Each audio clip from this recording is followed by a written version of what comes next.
Ang COC naman ng mga kakandidato sa eleksyon makikita na po sa website ng COMELEC. Ang data privacy ng mga ito iniingatan ng ahensya. Brigada Sheila Matibag, ibrigada mo. Brigada Live Report.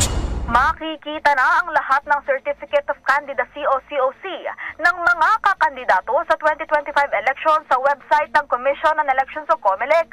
Ayon kay COMELEC Chairman George Garcia, nilagay na nila sa naturang website ang lahat ng mga COCs, national man o lokal, upang mas makilala ng mga tao ang mga individual na tumatakbo sa kani-kanilang lugar. Dahil anya sa hakbang na ito, mati-check ng mga Pilipino ang background ng mga politiko. Maliban sa COC, maaari na ring masilip sa website ng ahensya ang Certificate of Nomination at Certificate of Acceptance of Nomination ng mga party list group. Samantala, binigyan din ni Garcia na hindi nila pinabayaan ang tungkol sa privacy ng mga kakandidato. Tinanggal ng komisyon ang ilang personal na impormasyon upang hindi malabag ang data privacy ng mga politiko.